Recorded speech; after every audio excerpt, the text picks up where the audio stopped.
BCE, la Banque Centrale Européenne, et ancienne directrice du FMI, le Fonds Monétaire International, a déclaré le 22 mai 2022 que Bitcoin ne vaut rien. Je comprends dans cette déclaration qu'elle retire par la même occasion toute utilité à Bitcoin, car s'il était utile, cela lui donnerait au moins un tant soit peu de valeur.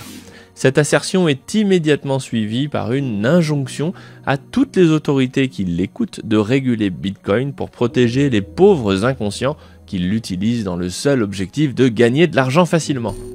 Cette déclaration m'a marqué, car 2 jours plus tard, je m'envolais pour Bangui, en RCA, la République centrafricaine, avec une délégation de bitcoiners initiée par Sébastien Gouspillou sur invitation officielle du président du Conseil économique et social, M. Alfred Tenga Poloko. Grâce au CES, nous avons également rencontré le chef de l'État, le président Faustin Archange Touadéra. Mais alors, que se passe-t-il? Si Bitcoin ne vaut rien et ne sert à rien, pourquoi la RCA en a fait sa monnaie de référence, donc au-dessus du franc CFA, puisqu'il n'y a par définition qu'une seule monnaie de référence? C'est tout à fait le sujet de cette vidéo. Quelle est l'utilité de Bitcoin dans le 2e pays le plus pauvre du monde? Allez, c'est parti.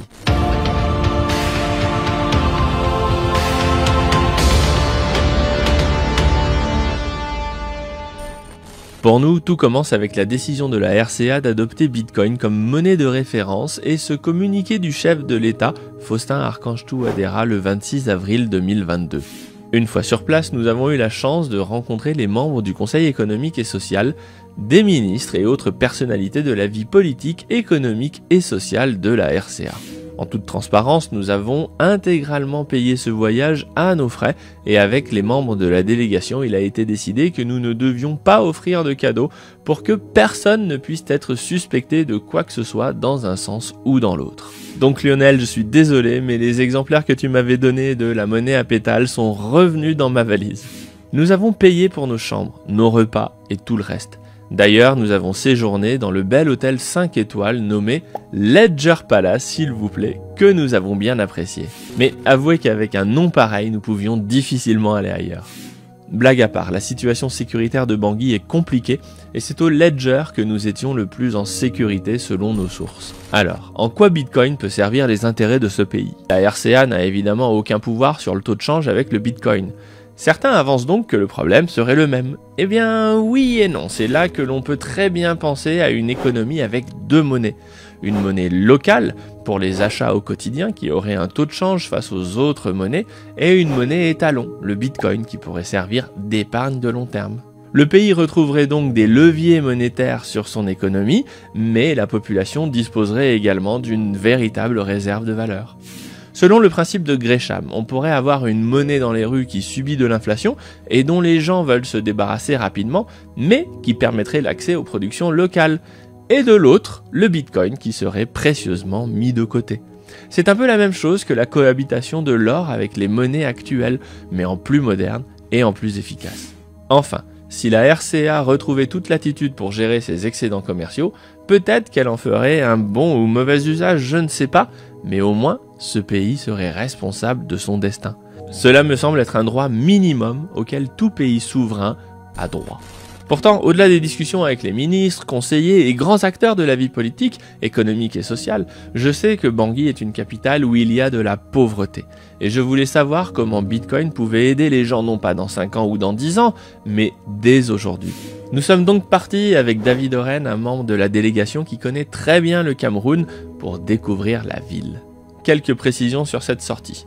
Les personnes en charge du protocole nous avaient bien interdit de sortir seuls à Bangui, car c'est réellement dangereux. Par contre, on a pris la décision de le faire avec David pour 2 raisons. La première, c'est que Bitcoin doit servir au pays, mais surtout à la population. Or, pour savoir comment Bitcoin peut aider, il faut que l'on comprenne comment les gens vivent. Un copier-coller de ce qui a été fait ailleurs, au Salvador par exemple, serait condamné à l'échec, et nous n'avons pas été déçus de ce que l'on a découvert. On va y revenir. La deuxième, c'est que nous savons que nous étions suivis par des personnes qui pouvaient nous protéger en cas de besoin. Pour des raisons de sécurité pour ces gens-là, je n'en dirai évidemment pas plus. Mais nous avions de très bons relais locaux. Nous avons donc pris un taxi et nous sommes partis avec Gaston qui travaille et vit à Bangui. Bien sûr, Gaston est un pseudo. Le taxi nous posait au début d'une rue, nous marchions un peu et il nous récupérait 200 mètres plus loin à chaque fois. Nous avions donc eu conscience d'enfreindre la règle, mais nous avions surtout conscience de faire ce pourquoi on était venu, s'intéresser aux gens. Alors, qu'avons-nous appris? Un des problèmes pour la RCA du franc CFA, c'est la quantité de billets. Les économistes appellent cela la divisibilité de la monnaie. Il faut l'expliquer car c'est un problème qui n'existe pas chez nous. Vous voyez ce bout de papier à droite du billet? C'est un avoir que l'on m'a donné lorsque j'ai payé pour commander à manger. La personne du restaurant n'a tout simplement pas suffisamment de petites coupures pour rendre la monnaie. Comme la masse monétaire est essentiellement faite de billets, de cash, la France limite la quantité qu'elle envoie dans le pays pour contrôler le taux de change car le CFA est un miroir du cours de l'euro. Donc pour éviter que le taux de change ne varie par rapport à l'euro, la Banque de France rationne les billets et cela crée d'énormes frictions pour le commerce de tous les jours. Faute de billets, souvent, on n'achète pas. C'est pour cela que les commerçants créent des avoirs sur des petits bouts de papier qui ne sont rien d'autre qu'une autre forme de monnaie en réalité. Les gens s'adaptent comme ils peuvent et trouvent des solutions. Typiquement, Bitcoin réglerait ce problème instantanément puisqu'un Bitcoin est divisible quasiment autant que l'on veut. Aujourd'hui, un Satoshi, soit la plus petite décimale de Bitcoin, vaut 0,03 centimes d'euros. Mais à ce stade, vous allez me dire, oui, mais pour utiliser Bitcoin, il faut un smartphone, et a priori, ils n'en ont pas. C'est une question que nous nous sommes bien évidemment posée. Eh bien, pour ce qui concerne Bangui, en tout cas, énormément de gens ont un smartphone. Ce n'est pas le dernier iPhone à 2000 $, bien évidemment, mais plutôt des smartphones chinois dans les 50 $. Rendez-vous compte que le salaire moyen à Bangui est d'environ 100 $ par mois. Le salaire minimum, si je puis dire, tourne plutôt autour de 50 $ pour vous donner une idée. Donc bien que les revenus soient bas et qu'environ 50% de la population de Bangui soit au chômage, d'après ce que l'on m'a dit dans les rues, on comprend que l'achat de smartphones est un gros effort financier, mais tout de même possible. Il faut également savoir que ces smartphones sont très importants pour les habitants de la capitale, car c'est avec lui qu'ils épargnent grâce à ce que l'on appelle la mobile money. La mobile money est une étrangeté que nous ignorons totalement en Occident, car elle est née des problèmes monétaires posés par le franc CFA notamment. Pour faire simple, les gens se sont rendus compte rapidement que les crédits téléphoniques que l'on peut acheter pour communiquer avaient des propriétés monétaires intéressantes. On peut les acheter, les stocker en dématérialisé car ils sont attachés à un numéro de téléphone et à un code, et enfin leur valeur est un peu moins incertaine que le franc CFA. Enfin, on peut retirer des francs CFA contre des crédits de téléphone en s'adressant aux fournisseurs d'accès. Donc en RCA, ils se sont mis à utiliser les crédits téléphoniques comme moyen d'épargner. La mobile money est née. Bon, le problème, c'est que ce sont des opérateurs téléphoniques privés comme Orange qui se retrouvent en situation de banquier. Mais ces opérateurs téléphoniques n'ont pas forcément plus de bienveillance que les banquiers tout court. Les problèmes sont donc nombreux. Fraude fiscale pour les opérateurs dans les pays, suppression de comptes plus ou moins arbitraires, et j'en passe. Pour autant, c'est un point de départ intéressant car la présence de cette mobile money dans toute l'Afrique centrale s'utilise un peu comme un très mauvais wallet Bitcoin. On a vu des stands pour acheter cette mobile money tous les 50 mètres en ville. Si les copains de la délégation, et je pense notamment à Nicolas Berthet de Galloy ou à Samson Moe, étaient capables de développer un wallet Bitcoin qui pourrait fonctionner sur le réseau téléphonique et non pas Internet, alors l'adoption de Bitcoin pourrait être fulgurante, car les gens ont déjà l'habitude de manipuler de l'argent avec leur smartphone. Gaston, comme bien d'autres, utilise la mobile money pour épargner suffisamment pour payer l'école de ses enfants, entre autres. Et là, la couverture téléphonique et l'équipement en smartphone dans le pays est bien plus important que le taux d'équipement en électricité ou en Internet. Selon les chiffres que l'on m'a donnés là-bas du gouvernement, Orange aurait à peu près 1 million de clients en RCA. Ça veut dire que ce serait plutôt 25 à 30% des gens qui seraient équipés d'un abonnement téléphonique. CQFD, il suffisait de se renseigner. À ce sujet, si vous vous demandez comment épargner avec Bitcoin, qui est une monnaie volatile, il faut savoir deux choses. La volatilité de Bitcoin existe et elle est grande, mais elle se fait à la hausse sur quelques années. C'est tout à fait différent des monnaies classiques qui n'ont pas de volatilité ou très peu, mais dont la valeur est toujours et strictement orientée à la baisse. Bitcoin est donc l'ami de l'épargne longue. Enfin, pour ceux qui ont besoin de stabilité, comme par exemple les commerçants qui achètent à un fournisseur dans l'attente de revendre à un client, ou les particuliers qui disposent de l'argent du mois pour faire leurs courses, les gens de chez Galloy travaillent sur un stablecoin sur Bitcoin.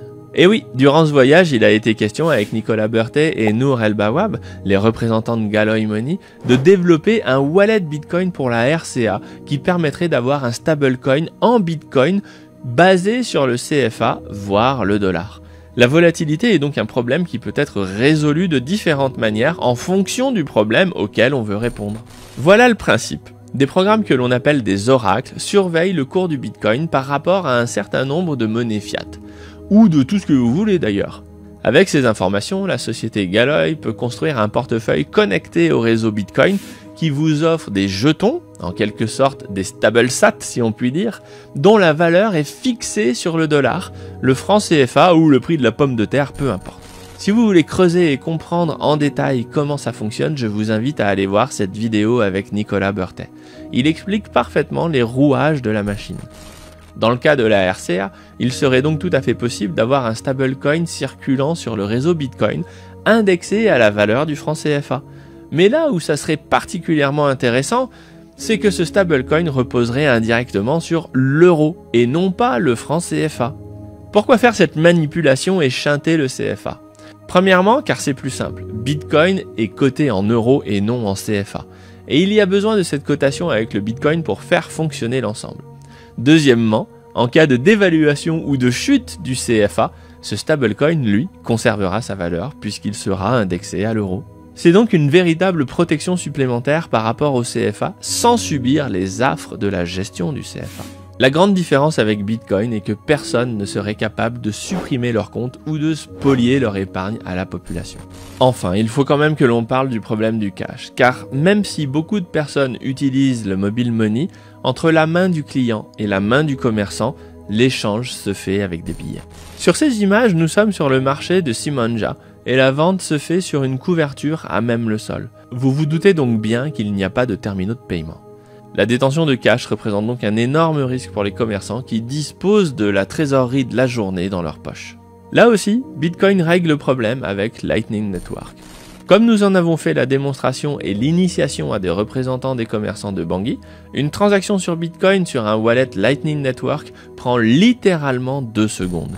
Bitcoin est donc une véritable solution immédiate à des problèmes sérieux qui se posent sur le plan monétaire pour la population en RCA au quotidien.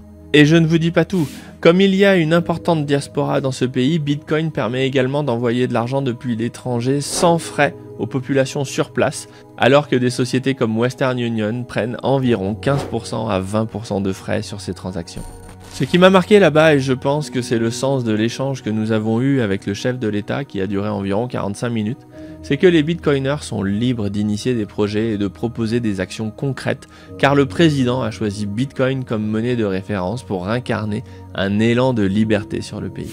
Et il sait de quoi il parle, car le président Touadéra est un professeur de mathématiques quantiques et de cryptographie. Il comprend donc parfaitement le sujet. Rendez-vous compte qu'il donne encore des cours à l'université de Bangui sur ses heures de repos. Mon ressenti personnel, c'est d'avoir rencontré quelqu'un qui aspire à la liberté d'entreprendre, de penser et d'agir pour son pays. D'ailleurs, la veille de notre départ, le président Touadéra annonçait l'abolition de la peine de mort en RCA. Alors oui, nous sommes conscients que la situation politique est compliquée. Et les attaques ont commencé à déferler alors que nous étions même pas encore revenus.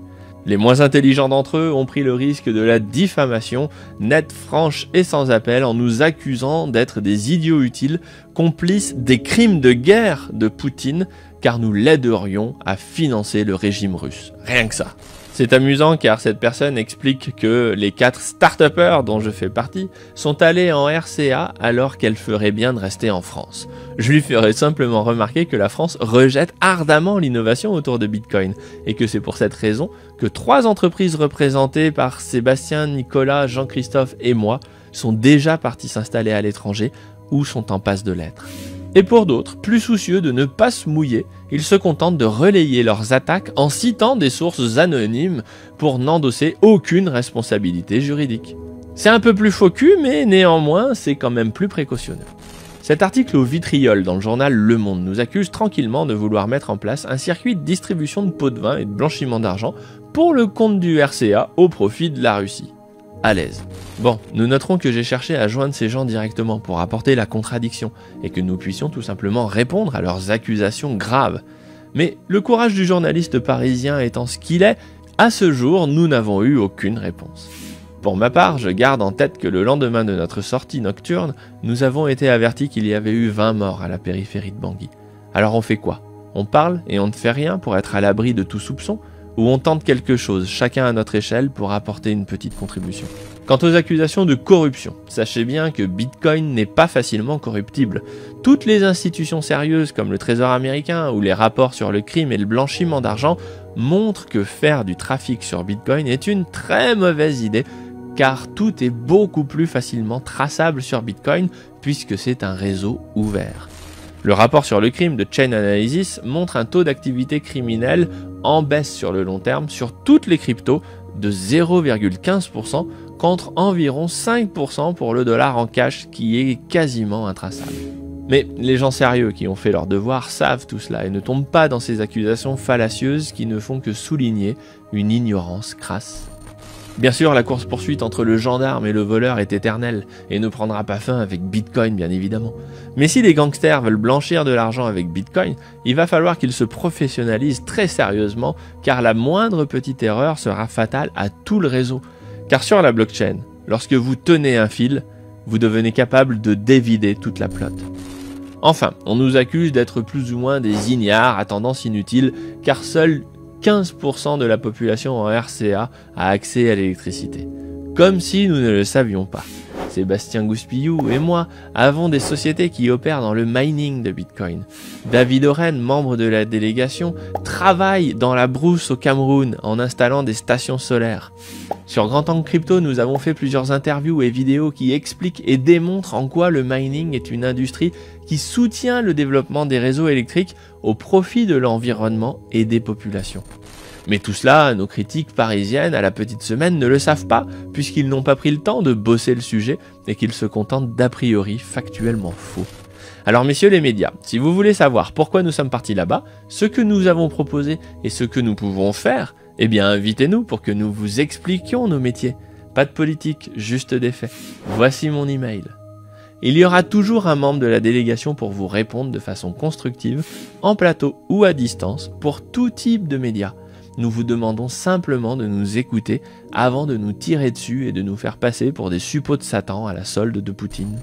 Enfin, pour terminer sur une note positive, nous avons été fortement touchés par Bangui. Ce que je retiens, c'est qu'à Bangui, on pleure et on rit, car on est touché par cette population joyeuse qui continue de sourire, de faire la fête et de vivre alors qu'ils ont des problèmes sérieux par-dessus la tête. Merci au chef de l'État, le président Touadéra, de nous avoir reçus. Merci au Conseil économique et social, au travers de son président, Alfred Tenga Poloko. Et merci à Gaston, digne représentant de ses concitoyens, que nous avons adoré entreapercevoir avec David lors de cette soirée inoubliable. Merci à vous tous. Sur ce, à très bientôt pour de nouvelles vidéos. Ciao. Si vous aimez ces vidéos, abonnez-vous et pensez bien à cliquer sur la cloche pour être notifié des prochains épisodes. Et pour recevoir le guide crypto de A à Z,